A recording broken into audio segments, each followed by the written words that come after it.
So what's happening next Wednesday? Yay! Woohoo! Is it written yet? No. How many questions are there going to be? What kind of Scantron are you bringing? Big blue one. So any other questions about the exam? As usual, review on Monday. All the new material that'll be on the exam will be just stuff through today. So, and there will be clicker questions on Monday as well. Speaking of clicker questions, wasn't that a great lead-in?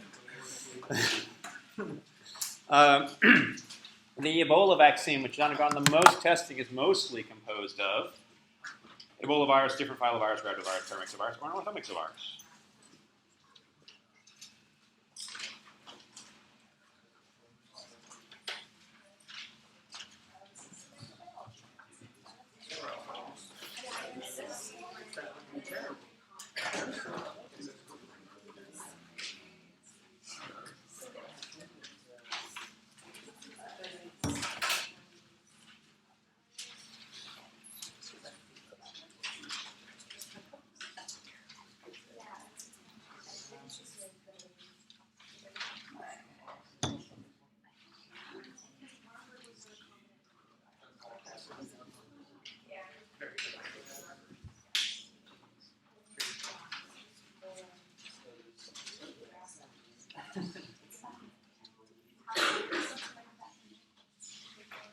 I know there are more than 32 people here.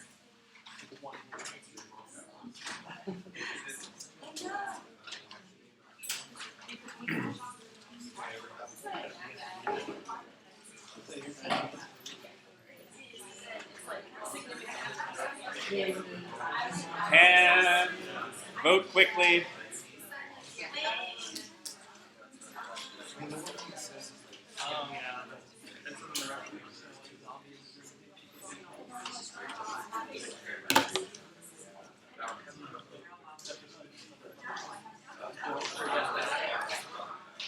So nobody likes paramyxovirus or orthomyxoviruses. Why not orthomyxoviruses? Because that's what we're talking about today. These are the flu viruses. Paramyxoviruses, rhabdoviruses. What would that be? Rabies or vesicular stomatitis virus. A different filovirus. What the heck's a filovirus? Oh, Marburg, Ebola, these ridiculously long. Or Ebola virus. So which is the one which has had the most testing? In terms of vaccine, Ebola vaccine. So VSV with the glycoprotein from Ebola is the one. That's the one, in fact, they've been testing in West Africa most recently. And it's also a really cool kind of study, this ring vaccination, unblinded study, totally neat in terms of the epidemiology, but we don't have time to talk more about it. But if people are interested, we can definitely do so later.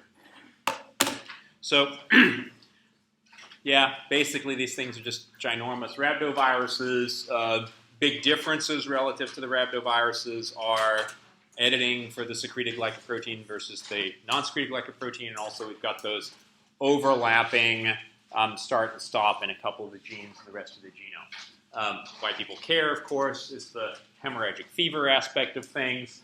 And then another big difference at a molecular level is this transcriptional control. And I was just sort of thinking to myself, why do I not like that transcriptional control?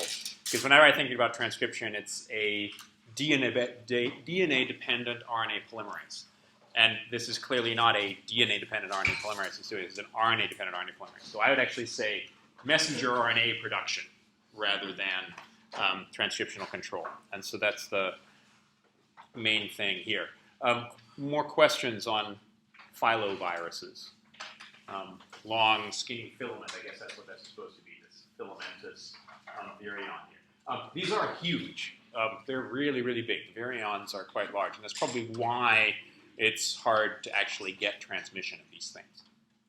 Is because these virions are large. That's probably why they're unstable and a number of other reasons too. Okay, so now let's talk about the real mix. Oh, sorry. Yeah. You know the length in micrometers? Off the top of my head, no. But I would go to a viral zone and check it out and see what it looks like. They're large. I think on the order of almost a micron. But that's a guess. Plus or minus, say, 50%. Certainly more than 500 nanometers. So orthomyxoviruses, these are the real myxoviruses. Big differences here at the molecular level, that instead of being one RNA, this is multiple different RNAs. And I like to think about these as really different, like chromosomes. Really small chromosomes, but basically little different chromosomes. So this whole segmented idea is multiple different RNAs. And this is probably why we have to get flu vaccines every year, etc. Having to do with this segmented aspect, because it means that chromosomes can basically mix and match. And that's where we have all of the pandemics, the issues with bird flu, etc. Then all orthomyxoviruses, to my knowledge, are flu, and so you could sort of call orthomyxoviruses also influenza viruses. And then this is something which I'll be talking about again and again and again, but it is really important to do influenza vaccinations, even though the vaccine is not great. It's got a number of issues with it. This particular year, they say it's about 60% effective. It's like, why the heck bother to vaccinate if it's only 60% effective? Well, we'll see why that is a little bit later on.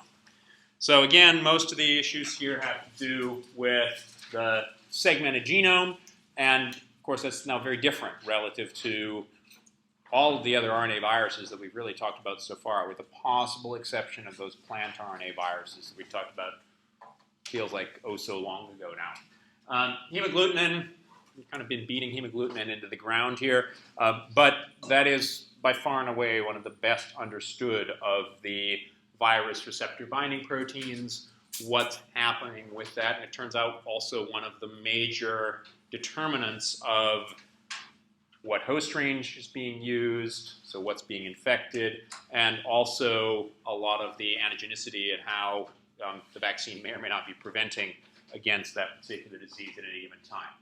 Neuraminidase we haven't talked about too much. Neuraminidase basically takes that receptor and chops it off of the cell. And the reason for that seems to be you don't want to have too much of the virion binding back to the cell that's producing it. You want it to be released so it can go and infect other cells. And it turns out a lot of the good anti-influenza drugs work on this neuraminidase protein. And so it's a really big drug target. Matrix proteins that we'll talk about a little bit more. This is, again, as we've talked about for other matrix proteins, really sort of the link between the envelope proteins and the nucleocapsid proteins.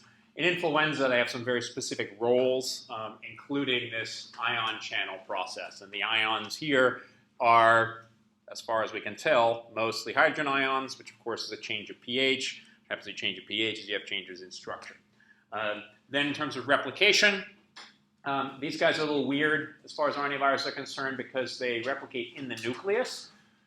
Why in the nucleus? Because it turns out that's where all the primers are that you need.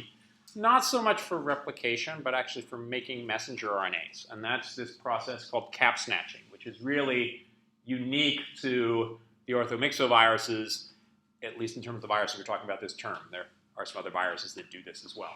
And all that cap snatching is that the 5' end of messenger RNAs that the influenza viruses use to make their messenger RNAs all come from cellular messenger RNAs. So they steal the caps from these cellular messenger RNAs and use those to make the viral messenger RNAs. And so that's how they get that. And where are all the caps? The caps are in the nucleus. And so that's why we have nuclear replication going on. So our outline for today, again, switching to do disease at the end because I've got way too many slides on disease that we're probably not going to get through. But we will talk about the important stuff, which is mostly this messenger RNA production, again, having to do with cap snatching and the replication process. And this is true, again, for all of these RNA viruses. How do you switch back and forth between making messenger RNA and making antigenome and genome? So that's the big process here. Again, we've done binding and entry almost to death now. I really wanted Howard to also emphasize the structure here. These are blobs, as is true with many of these enveloped virions. But I absolutely love this particular electron micrograph because you can literally see the individual RNAs packaged inside this virion. So each of these little pieces is one of those packaged, segmented RNA genomes. Anyone who's done electron microscopy knows you have to get insanely lucky to get a picture this pretty. But I really wanted to mention that because you can literally see each of these individual segments. They look kind of like a Y structure, and we'll see that a little bit later on in some of the cartoons on how people are looking at this. So what are orthomyxoviruses? They're flu. A, B, and C. We're not going to talk about C at all. We'll talk a little bit about B. 99% of what we're going to talk about is influenza A, because that's the one that's causing most of the disease, and we understand most about how they're functioning. There's a whole set of different influenza A viruses that we'll talk about a little bit later on. Important here, and this is much more in terms of disease, everyone says they have the flu. Most of the times when they say they have the flu or the stomach flu, it's not influenza. And they probably wouldn't even be telling you that it's the flu because they'll be so sick that they won't be able to talk to you about this. So most of the time when people are talking about flu, it's going to be rhinoviruses or coronaviruses that they're involved with, or in many cases even bacterial infections. So that's the story there. If you're really, really sick, then it's probably flu. If you're not so sick, it's probably not flu. So just really briefly, enveloped viruses, I showed you last time, it's kind of a blob. In many cases, even the individual virions look like this. These really elongated forms, just a whole bunch of different kinds of morphology you can get with these enveloped virions. So very, very variable morphology. This is, in fact, a cell here that's producing a whole bunch of influenza virions here. The envelope process, as you can kind of see here, is happening at the plasma membrane. Again, a lot like the paramyxoviruses, basically budding out through that membrane. This is why neuraminidase is so important, because you've got all of the receptors on the surface of the cell. If you didn't have a neuraminidase to cut those off, then the virions would stay bound to that one cell, so you're never going to get transmission taking place there. Inside that envelope, depending on the different virus, there's 6 to 8 of these little mini chromosomes, also nucleocapsids. That depends A through C, which one you have, and A has 8. And again, some of these virions are filamentous. Usually people look at this in the cartoon form, beautiful spherical one. Not sure anyone's ever seen a nice spherical influenza virion in an electron microscope. But here, again, like a lot of these negative strand RNA viruses that we've talked about, all of the proteins, or almost all of the proteins that are coded for in the genome, are also present in the virion.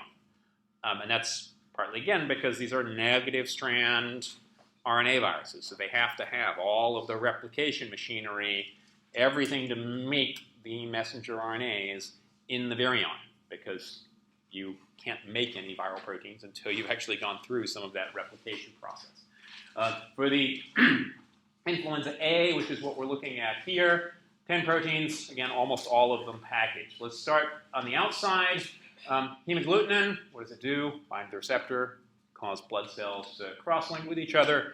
The neuraminidase that I've been talking about here, this is the protein which cuts the sialic acid, which is what the hemagglutinin binds to, and seems to mostly be important for the virion release process. Just underneath the membrane, not surprisingly, is your matrix protein.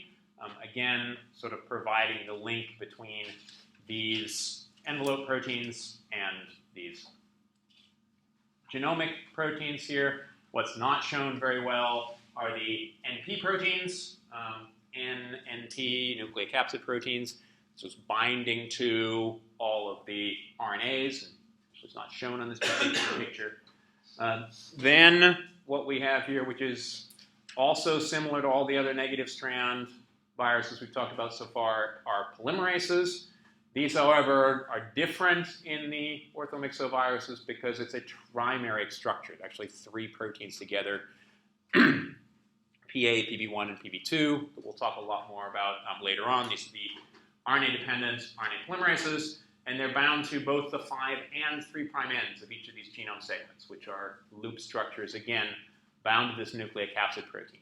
Two things I haven't talked about yet. One is the NS2 protein, which is really important for regulating cellular processes that we'll get to a little bit later on. And then the M2 protein, which is this guy right here, an ion channel through the viral envelope, which is also very important for entry processes. So here's your list of your virus proteins. Circles means the one we're going to spend a lot of time talking about. PB1 and PB2, these are part of that polymerase complex, and they also call it the transcriptase complex. These are also involved in that cap snatching process, stealing the caps off of cellular messenger RNAs. And we'll look at that a little bit more later on. HA, hemagglutinin, binds to receptors and is important for membrane fusion. And then this M2 protein, which is an ion channel. Again, these are the ones that are particularly different. M2 is very different. PB1 and PB2 are very different relative to these other ones. Start by looking at HA. This should look really, really familiar by now. HA starts out being made as a single protein. Then there's proteolytic cleavage that takes place. And then you end up with HA1, which is what's blue over here, and HA2 in red. At the end of HA2 is the fusion peptides. This is the really hydrophobic part of the hemagglutinin, which will get stuck into the host membrane in order to fuse the two together. Yeah, Luke? Is the proteolytic cleavage, is that host Protease? Sorry, thank you. Yeah. Or is it viral package? Okay, did we see a protease in here? No, we did not see a protease in here. So this is a cellular protease, which is being used. And again, this is also true for many of the other ones that we've talked about so far. In fact, the only ones where you see viral proteases are where you're getting cleavage of the polyprotein. And here, this cleavage, just like we've seen with a number of other ones, is happening in that maturation process, getting that original HA protein through all of the membranes, brought to the plasma membrane. That proteolysis takes place in that membrane transport. Now, you'll notice I'm not saying what the protease is. It turns out they're actually different ones for different influenza viruses. So that's the major difference here. But why proteolysis? A couple of reasons. One is getting your irreversibility of the whole process. But the second one is really probably while you're making this protein, you don't want to have this ridiculously hydrophobic part of the protein available to be sticking into membranes. You only want to have it available at the very end once you have the conformational changes to have the fusion, the binding and fusion taking place of these particular virions. So this is shown quite nicely in cartoon form here. This is the very first case. Here we've got our virion on, let's see, left, right. my right, your left. Here, the blue. Here's HA. Here's the fusion peptide in red down here at the bottom. Here is the receptor binding. This is in HA1, where we have the binding to sialic acid here on the exterior of the cell. Now, as you have this binding that leads to endocytosis, in the endosome, what happens? It acidifies. That causes this first conformational change where this subunit moves out of the way. We now insert this fusion peptide into the host membrane. Then you have acidification of the virus interior, I should say the virion interior, and that's through this M2 channel. Remember, that's present in the envelope of these virions. When you have this second change in pH, that leads to the conformational change which pulls the two membranes together. And once you have membrane fusion that takes place, you release all your little tiny chromosomes, and those then get transported into the nucleus, and in the nucleus is where you're undergoing replication. Shown here again, this is what happens. You've got your HA as it's being produced. There's no cleavage that's taking place here. Again, as you're processing this protein, moving it through all of the appropriate membranes, getting it out to the cell surface. Then we have proteolytic cleavage, which happens here. You have interaction up here at the top with sialic acid. Then at low pH, this fusion peptide, which is down here, flips up to the top. And now we've gotten rid of the blue protein part here. And that can now insert into the membrane of the host cell, ending up giving you fusion. Then you release nucleocapsids. Nucleocapsids are made up of NP protein, and this is that structure here, basically helical. This should look a lot like what we see with paramyxo and rhabdoviruses. Again, that NP protein is found on the inside of your RNA, so that's still available, the base pairs, so you can replicate it. You can use it to make messenger RNA from. The polymerase, the RNA-dependent RNA polymerase, is bound at both the 5' and 3' ends, and this nice elongated structure is probably not really what it looks like. It's probably much more like this kind of structure here. These are atomic force micrographs of individual separated segments of the influenza virus genome. This whole thing has to get into and out of the nucleus. Because again, all the replication, everything's happening inside the nucleus. So how does that happen? We have the release of each of these. Again, I like to think of these as chromosomes. Will then get transported into the nucleus, and that transport process is mostly dependent on this non-structural protein. You remember the non-structural protein that's actually present in the virion. So comes in with the virion, helps move each of these genome segments inside the nucleus. Once inside the nucleus, the PB1 and PB2 steal caps from cellular messenger RNAs, use that to make viral messenger RNAs. Those viral messenger RNAs get exported into the cytoplasm where they get translated. These proteins get imported back into the nucleus. And as soon as you get enough of the NP protein, what do?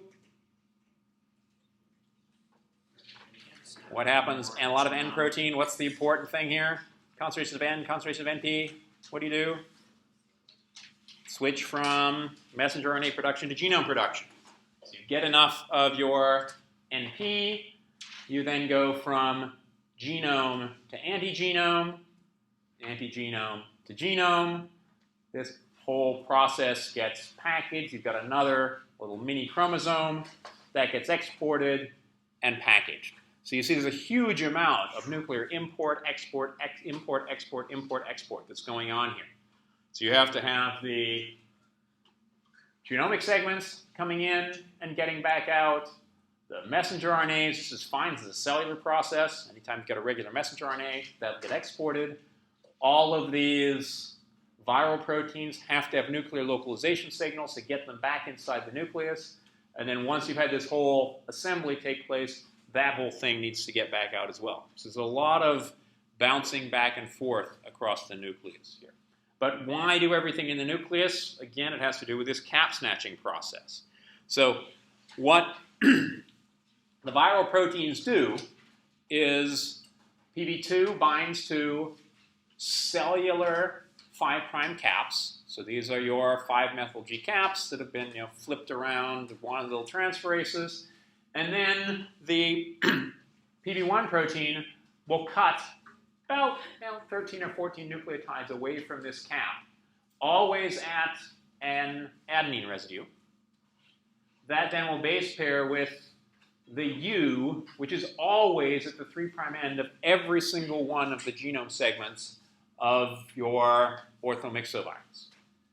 Now you've got a primer, a template, and now the viral RNA-dependent polymerase can cruise along, hits these U's at the end of the genome, stretches of U's with RNA-dependent RNA polymerases. What happened? If you have stuttering, you end up making a whole long poly A tail just based off of a few U residues. And if you remember, this complex, PB1, PB2, and the PA protein are bound to the 5' and 3' ends. Remember that loop structure. And so this is also bound to the end of the genome here. Also seems to be important for stuttering. You know, PB1 gets here and starts bumping into the end, keeps going, and now we have a viral messenger RNA that has a cellular cap structure. Now this is great because, you know, cellular cap, poly A tail, perfect. Ready to go, ready to be exported, then gets translated, etc. There are 2 segments that get spliced. You'll remember there are 8 segments in influenza A, but 10 proteins. How do you get those 10 proteins? It's just a splicing that takes place in 2 of those messenger RNAs. So you get messenger RNAs. How do you get genome? The amount of your nucleocapsid protein. NP, if you have high enough amounts of NP, PB1 stops stealing caps and is actually able to initiate at opposite the 3' end of your genome. Again, remember the 3' end is always a U, means we always have to have an A on the opposite side, and then that will extend in the presence of the free NP protein all the way out to the end of your genome. And that's, you know, skipping over this whole stretch of U's right here, which is where you would have had all of your stuttering take place. Once this gets to the opposite end of the genome, now this can base pair over at the other end, and you end up making your genomic RNA. Yeah?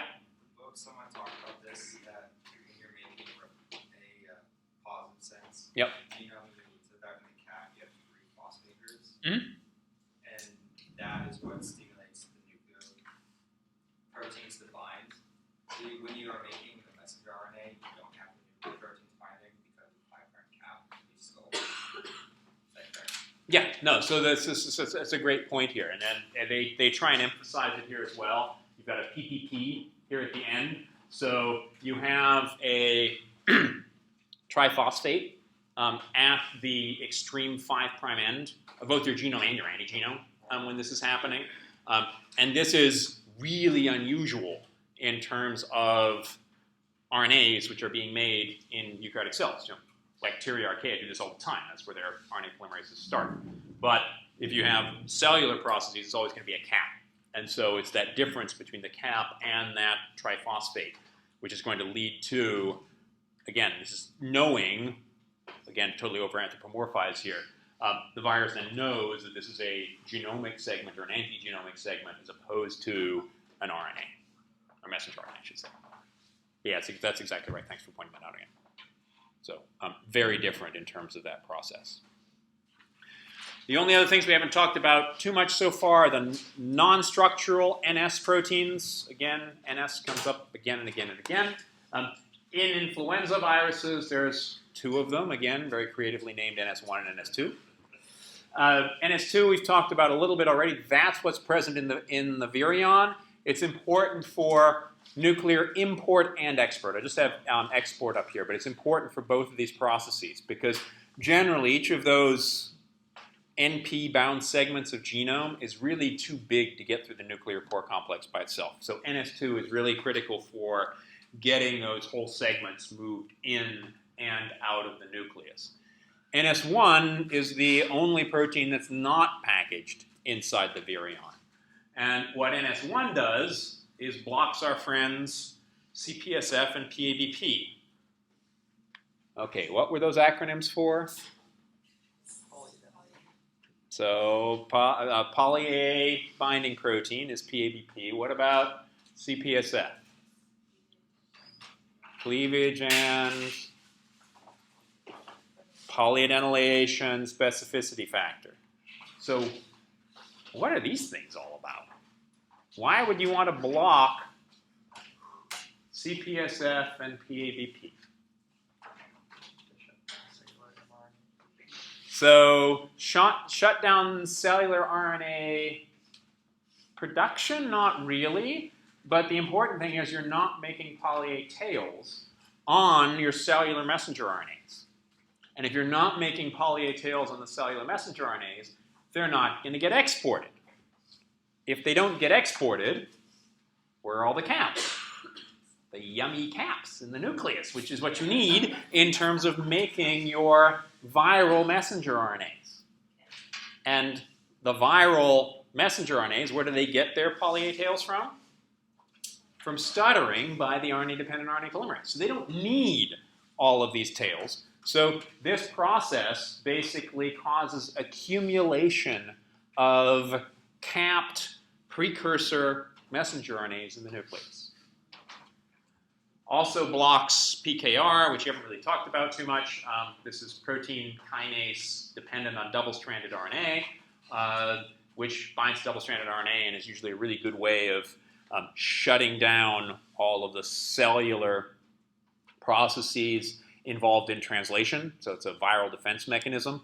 And NS1 also will block that in order to allow this double-stranded RNA to be present and functional. So we've made our messenger RNAs, have been made into proteins, which have now been made into little genome segments. We've also made our hemagglutinin and neuraminidase, which has been transported to the membrane.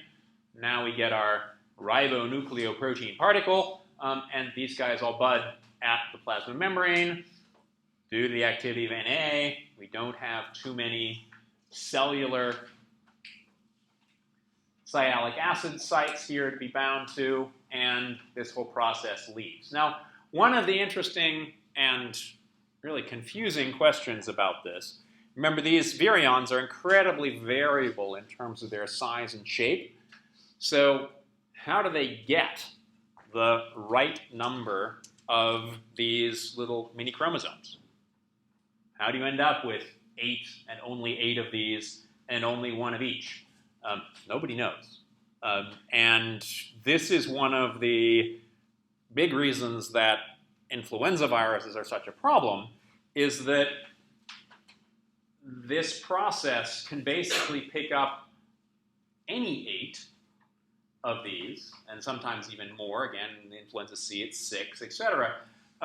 But there's no real specificity in terms of which ones are being picked up. So if you have an infection of a single cell by multiple different influenza viruses, that can end up being mixed and matched. And that's what's called reassortment. And that's one of the huge issues, particularly with the emergence of pandemic influenzas, is that these things get mixed and matched. You've probably all heard about swine flu. Yes. Actually not really swine, mostly human, but we'll get back to that and talk about that in just a second. It has to do with this mixing and matching, or what's called reassortment of those individual genome segments. This I basically just want to put up here as a shout out to the Flint textbook, which should be on reserve in the library. Anybody looked at it? No? Is it there? Somebody stole it? I've had that happen before. I was not amused. But the Flint text at the back has all of these cartoons of replication processes, not just of influenza, but paramyxoviruses, rhabdoviruses, retroviruses, etc. I think these are really nice cartoons of that process. And so it goes through binding, acidification, release of genomes, how all of these guys get replicated. You can see the import-export processes taking place here, and then budding that happens out here finally at the plasma membrane. I'm not going to go through all this. It's basically a review of everything that we just talked about. But I find it's a nice process to go through and take a look at again in terms of review. So we're going to move and start talking about disease. Questions on this stuff? Time to take out your clickers. Everyone's already got them. Eventually, I have you trained by the end of the term, right? So our second clicker question for today is, the protein most involved in membrane fusion in influenza is HANA, PB1, PB2, or NS2?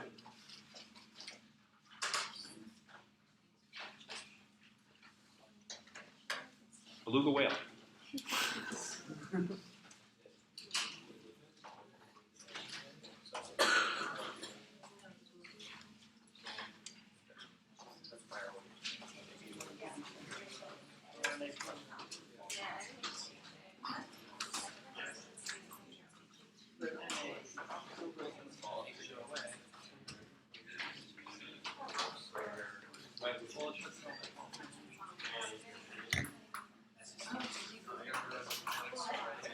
Let's just wait till I get 100% and stop. Cut it off. It's a little disorienting right after we just talked about it getting out of the cell. Sorry. Figure out a place to put these inside. So I found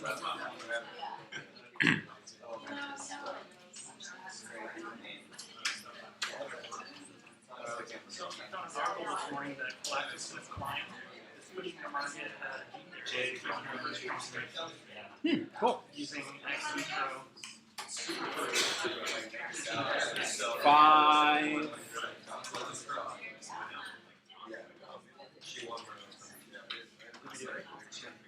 We did it. Yay. 100%. Woohoo. So yes, membrane fusion it is. Close these guys. So let's now talk about viral disease, what real flu symptoms are. Basically, sort of standard stuff at the bottom, but the main thing I like here is the quote from the textbook. If you really can't get out of bed, it's probably influenza. If you're here, it's probably not. But the other thing, looking at these symptoms, these are basically symptoms you can get for more or less anything. And we could just substitute Ebola for this, right? You know, fever, headache, tiredness, cough, sore throat, etc. So that's really a little tough to say. One of the nice things about influenza is that there's really great data on influenza. Every year, people, mostly the CDC, put together this great little set of PowerPoint slides called Flu View, literally weekly influenza surveillance.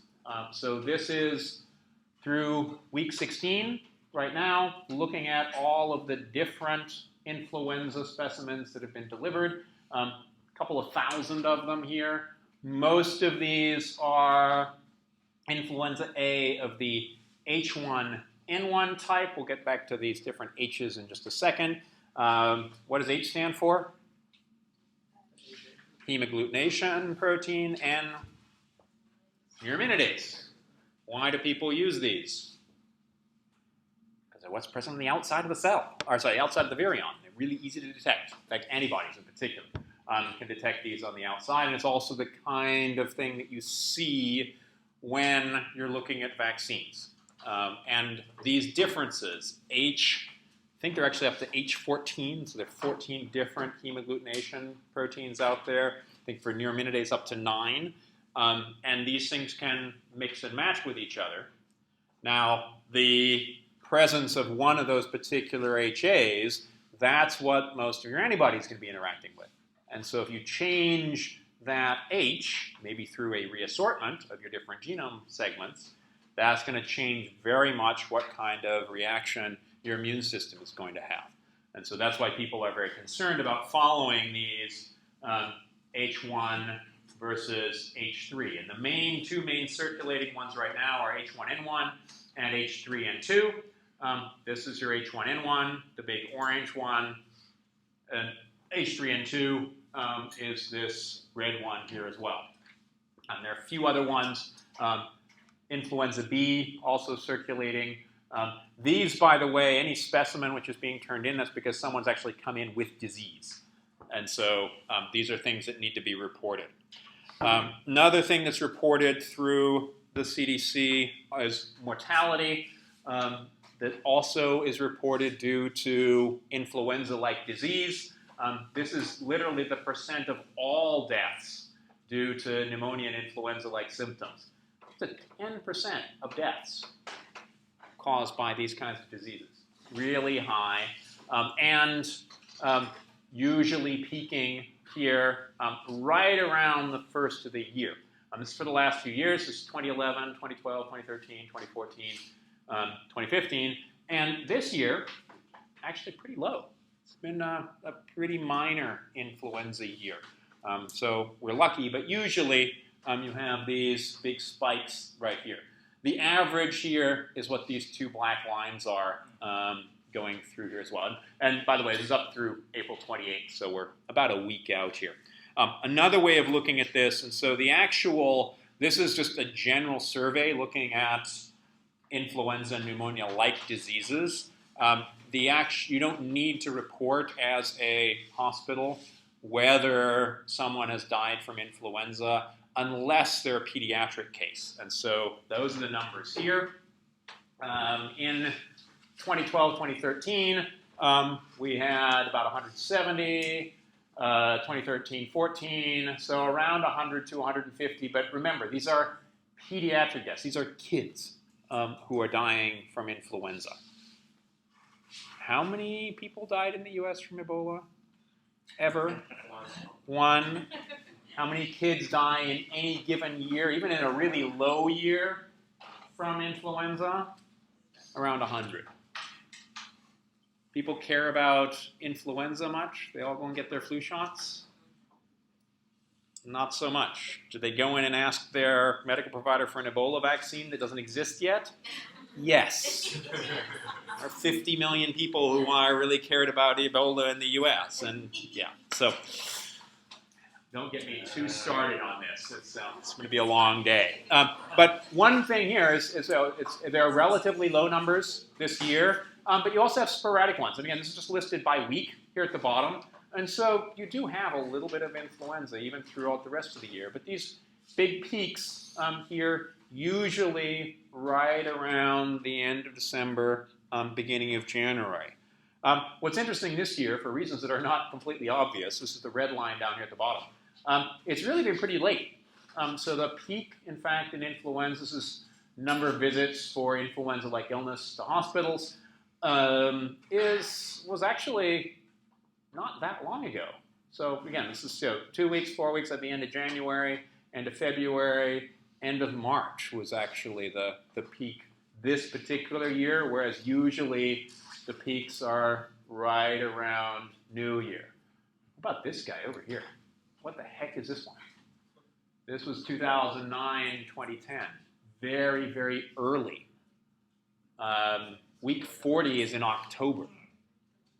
So when you first get the opportunity to get your flu vaccine, good idea to get it all the way over here because there can be outbreaks. And this was, you're exactly right, Trevor, this is the swine flu in 2009.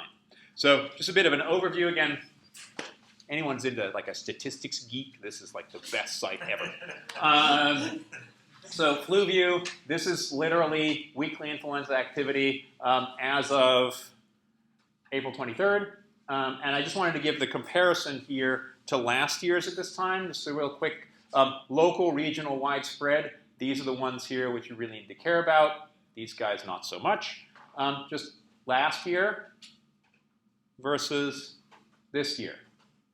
Hopefully you'll see a lot more orange and yellow this year versus last year, giving you a really good indication that this year, for reasons that are not at all obvious, it was much later this year, is the major outbreak in influenza. So why does the CDC care and cover all these things? Because a lot of people get really sick and a lot of people die from influenza in any given year. Most of the deaths are actually in a much older time range. You said, a couple of hundred kids usually in any given year in the U.S. end up dying from influenza. But overall, it's around 30,000. This 36,000 probably a little on the high end here. But it's about 30,000, over 200,000 hospital visits, and that's a pretty good number in terms of going back and looking at the actual percentage of people going into hospitals. In any given year, they say between 5 and 20% of the U.S. population is then going to be infected in some way. A lot of them won't have those really extreme symptoms, and certainly not that many of them are going to the hospital. It's a relatively small proportion thereof. But it's huge. in terms of influenza mortality. And remember, again, how many died in the US from Ebola? 1. How many are dying every year from influenza? 30-odd thousand. Yeah, sure. Is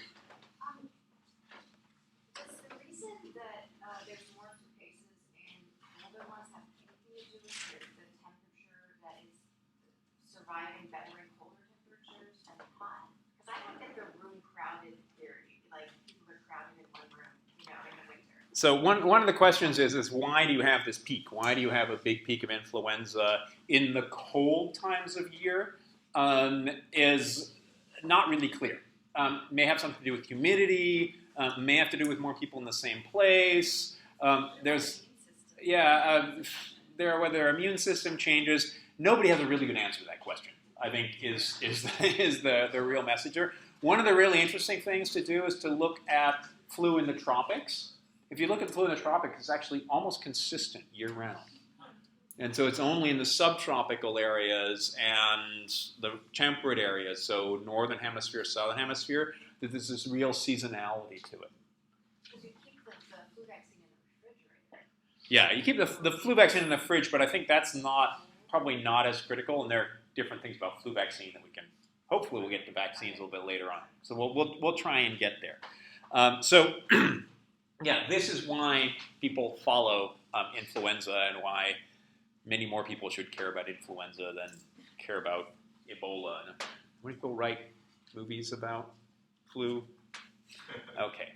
So, but of course, as Trevor pointed out here, one of the big outliers in the last few years was in the 2009-2010 outbreak. First, it was very early relative to what we normally see here in the Northern Hemisphere. You had quite a few, and again, this is pediatric deaths happening really sort of at the end of summer, and then a big peak still a little on the earlier side. Usually it's the end of the year where you have this big peak. And this was almost all due to the quote-unquote swine flu. Quote-unquote swine flu. Why am I calling it quote-unquote swine flu? Because there are only 2 of the 8 genome segments that were from swine. One was an avian segment, but mostly human. 5 of the segments, and this was clearly a reassortment which had happened. Now, how you can tell if you're getting these reassortments is you take the sequences of each of those genome segments and do phylogenies on them, and just compare them then to the known different groups which are circulating. This happened probably in Mexico, and probably actually it was a human who infected the swine that then had the recombination that took place there, rather than the other way around. This particular one was really bad on people who are younger than 65, which again, we're not entirely sure why that is, but more than 90% of hospitalizations and about 87% of deaths were under 65. So it's a big difference relative to the normal circulating flu, which is mostly people who are over 65. As I mentioned before, a lot of the drugs that are being used to try and treat influenza-like disease, we'll talk about a bit more, are these neuraminidase inhibitors. Hang on. Giving it away. Shouldn't see that. You didn't see E. No one saw E, did they? But those are still working. And still the Tamiflu. Have you heard about Tamiflu? That's a neuraminidase inhibitor.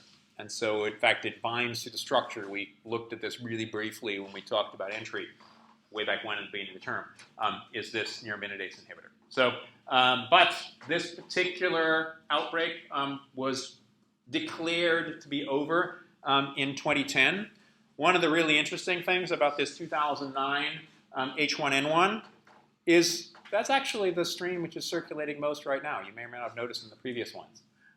But we've all apparently developed immunity, and also that's what's in the vaccine that we'll take a quick look at. But first we have to have our clicker question, which you all saw anyway. And I hope that everyone's going to vote E, but I won't go through it. This flu season is blah, blah, blah, blah, blah, blah, blah, blah.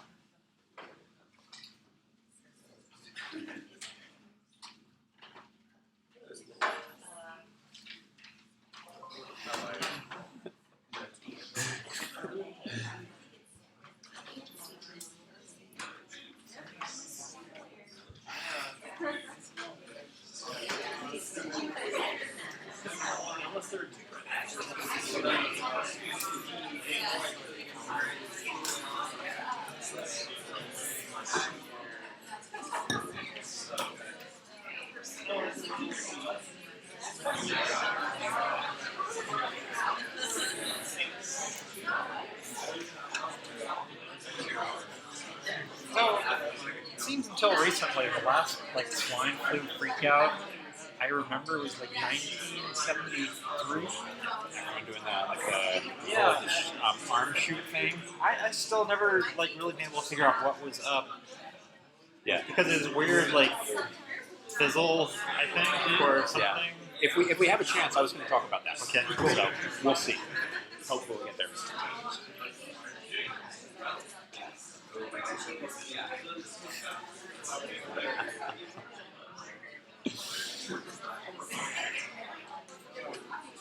I can see the people who are voting for E. And it comes and goes. It's actually really quite amusing. Unfortunately not. No beluga whales. Although some people did vote for it for a little while and then gave up. I can see how you're voting.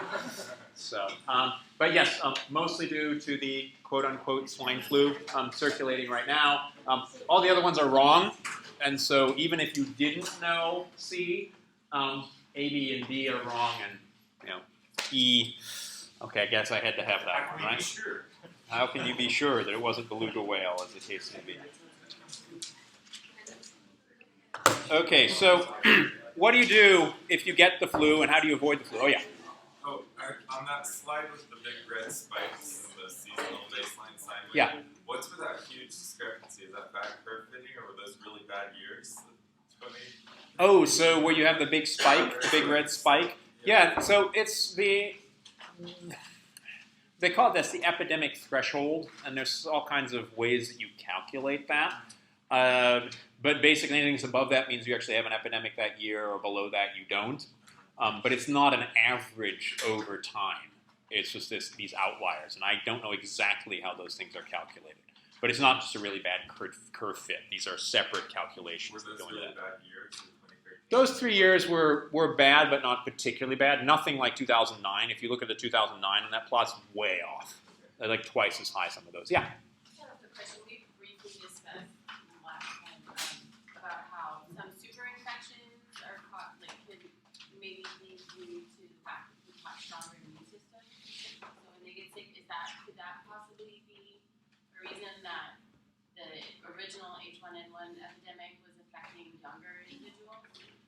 Yeah, so the question here is basically what about disease, and we'll talk a little bit about that as we move through here, but it's really not clear quite why that is, and it's a really open question why some of these, like again that the 2009 quote unquote swine flu was worse for younger people, and again it may have to do with the immune response to it much more so than the actual virus replicating itself. So how do you get the flu? Most important is how do you avoid getting the flu?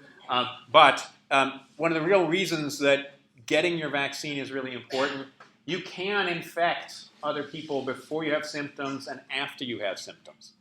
And so even if someone is well, they can still be spreading this, and again, just about as far as the person sitting next to you. So what do you do if you get the flu? You can. Yeah, great idea. Now, stay home. Rest, liquids, chicken soup, classic kind of thing. Because most of these antiviral medications don't do much for you. Lasts for 5 days, has to be started within 2 days, and doesn't really help very much. One thing, just as a shout out to people with kids, no aspirins who have flu-like symptoms, because you can end up with really nasty side effects of that. What are these antiretroviral drugs? Either blocking neuraminidase, which I mentioned here before. Previous drugs block this M2 protein, which again is what's needed to change the pH to get that final membrane fusion to take place. Unfortunately, almost all of the circulating viruses right now are resistant to this. So not very good. And what do you get if you get these things? 1 day less symptoms if you take it in the first 48 hours. So whether it's really worth it, but you can always go to KFC and get Kenny Fluticue. So that's the way to deal with bird flu. Notice my source up here. What you really should do is vaccinate. So vaccines against flu were started in 1945, and they've only ever been 70 to 90% effective. And this is sometimes in good years. There are actually 3 different kinds here. I didn't update this slide. The so-called attenuated, this is the flu mist version. This is the one I like because it's really cool technology to make it, and we'll talk about that in 2 slides. Or the inactivated, the flu shot. These are mixtures of the 3 different strains that are circulating or what people think is going to circulate. So talk about staring into your crystal ball. That's what they do is they have one H1N1 strain, one H3N2, because these are the major circulating ones, and then 1 or now 2 different kinds of influenza B strains. What do we have this year? Turns out to be 60% effective.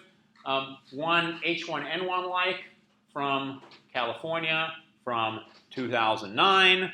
It was one of these swine flu-like ones. An H3N2, similar to what was found in Switzerland in 2013. And then one from Thailand, also from 2013. And then the other B strain was, in fact, this one from Australia in 2008-like. What happens is every year, in fact, just about this time, it's 4th of March of this year, a decision is made about what's going to be in next year's flu vaccine, which is, it's all really long lead time. It takes about 6 months to produce these particular vaccines. And so if you guess wrong, or the WHO guesses wrong, these numbers can be way lower than 60%. But still, why vaccinate? Again, 70 to 90%. Be careful. This is from a vaccine manufacturer's website down here. No symptoms, but at least for CDC says 70 to 90% of people who are vaccinated are not going to have any symptoms, even if they are getting infected by influenza. But these are the Pasteur sites. Basically, for every dollar spent on vaccines, $30 to $60 is saved in hospital costs. More importantly, and this is why any insurance company that doesn't pay for flu vaccine is really, really stupid. Insurance companies probably do save over $100 per person over 65 who's immunized. So it's definitely in the insurance company's best interest to do this. Again, you can get the flu shot. I much prefer flu mist. This is the live attenuated flu vaccine. This is actually made, I'm sorry, this got cut off a little bit here.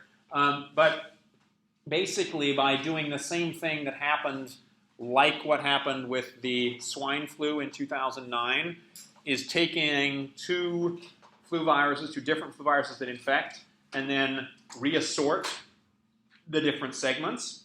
And they do this in the lab. And what they do then is take whatever is circulating that year. So for instance, the 2009 H1N1, so the hemagglutinin genome segment and the neuraminidase genome segment, and then put in a background all of the other segments, the other 6 segments, which are from a cold-adapted attenuated strain. And so cold-adapted, the reason that this strain is cold-adapted is it's supposed to replicate in the upper airways, so basically in your nose, as opposed to down in your lungs. And it doesn't work down in your lungs, so it doesn't replicate in the lungs. And the way that this was done was basically taking an regular influenza virus, putting it into cell culture, and letting it replicate for multiple generations. Why is this not working? My pointer's not working. Oh well. This process gives you absolutely no illness, and again, it's 6 segments of this cold-adapted strain, and the 2 wild-type segments, which are, again, are the ones that have been described by the WHO for that particular year to be useful. What are these changes? Turns out, not surprisingly, because it's replicating at 25 degrees, the changes are in the PA protein. That's the one that's part of your RNA-dependent RNA polymerase, as well as these cap-snatching proteins, and the matrix protein gene. So all of these are what's leading to lower disease. Now, why the replicase proteins should be involved in lower amounts of disease is not clear, but it turns out that that's actually what people saw in most of these really nasty diseases. A lot of the replicases seem to have an issue with that. Multiple pandemic flus, again, pandemicflu.gov, you can go and check this out. Lots of nasty statistics. 1918, 1919, the Spanish flu. Probable reason for why it was the Spanish flu is because the Spanish media wasn't shut down and told not to talk about it. It's much more in Northern Europe, but had massive numbers of deaths, and potentially that's because of these, high-functioning immune systems. But it's still not at all clear why that is. Asian flu, H2N2, also large numbers here. The Hong Kong flu was a pretty normal season. Interestingly enough, this H3N2 virus is probably derived from this Hong Kong flu as well. And the H1N1 virus that we have circulating right now would probably actually provide protection against the Spanish flu were it to come back. People are making lots and lots of new pandemic flu vaccines. I'm not going to talk too much about this. Some of you may have heard about H5N1. This is a highly pathogenic avian flu. Kills people at a much higher rate, but it's really hard to get transmitted. The problem is that most vaccine manufacture is in eggs, and this particular virus is really toxic to eggs. So it's very hard to deal with this. Talked about how long it takes to make flu vaccines. It usually takes about 2 to 4 months between an outbreak and worldwide spread, but it takes 6 months to make a vaccine. This is a real problem, and people are trying to deal with this. So I want to just finish up really quickly because I promised to. 1918 flu. In 2005, people recreated it. Took all 8 subgenomic RNAs that they reconstructed from various different sequences they found in permafrost and preserved samples. It's extremely lethal in mice and cell culture. Turns out it's the HA protein, which is really important for this because it actually mixed out all of these different ones to see which gave it the highest pathogenicity. But also the PB1 protein. So you remember PB1 was where all these changes in the vaccine strain, so it's not as infectious. And now you have these changes in this massively pandemic strain that seem to be dangerous. So why having changes in a polymerase gene would lead to changes in pathogenicity? Very open question. Probably protected from this current vaccine, but this actual virus looks much more avian, and so probably actually a lot more like the H5N1 strain, this highly pathogenic avian influenza, than a reassortment strain like what we saw with the swine flu in 2009. And I just love this line here from Jeffrey Taubenberger, who was the leader of the work that was done here. He didn't care about bioterrorism, but nature's really the bioterrorist out there because it comes up with way better ideas on how to deal with people than anything else. So that being said, you'll notice there are a whole bunch more lecture notes at the end. They won't be on the exam. But I'm happy to talk about them now if people are interested.